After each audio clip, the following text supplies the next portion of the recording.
So here I've got an angle grinder, and I'm going to be using the angle grinder to strip back the paint.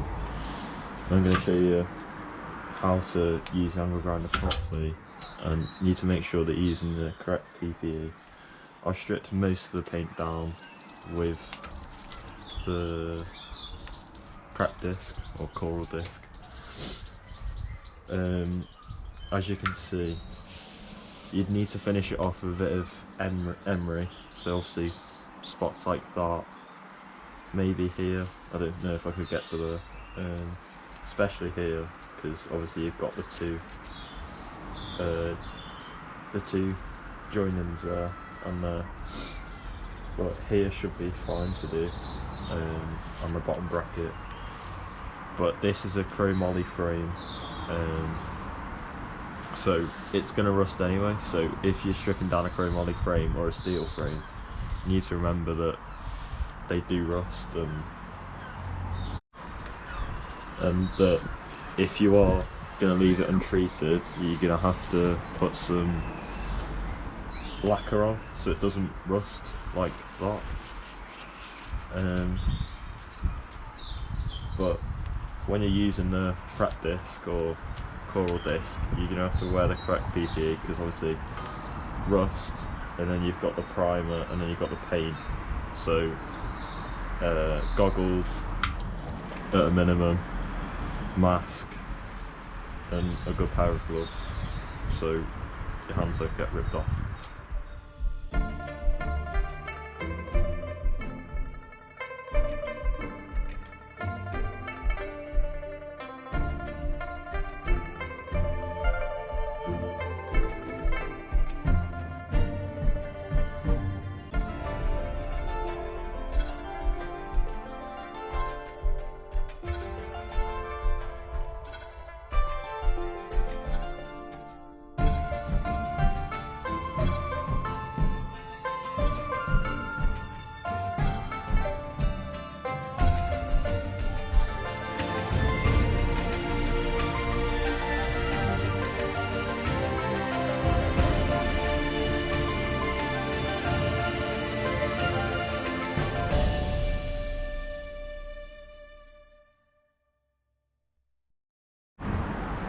So there's most of the bike frame done. Obviously you've got some parts here where the angle grinder can't get to, here, where it's just not, where it's too big to get through the frame. So on here, it's best using emery, wet and dry. A high, go from a high to a low, or using for example, I wouldn't recommend using this, as you can see it's just about starting to scratch it, and you'd be left with mini scratch marks. So although it does it quick, I think if you want a better finish, you'd be better using wet and dry. But inside the bottom bracket here, this one's a bit rusted, so it probably is better using this than wet and dry, as it's tapers in. So places like there, it would definitely be better using wet and dry, because you can just get a sheet and then go back and forth, and then you'd be able to get all the nooks and crannies. But yeah, I think it's turned out well.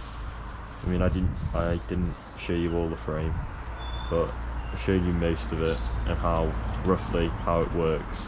But the key thing is using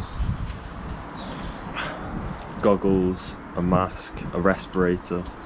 But I'm watching out for the sparks as well. I mean, I haven't got a guard on this angle grinder, but that's only because I took it off so I could get into the nooks and crannies a bit further. But if you're using one of these, I'd definitely have the protector on, whether it's the half one or the full one, because the sparks do come out. I mean, it doesn't, you just got to be careful the way you use it.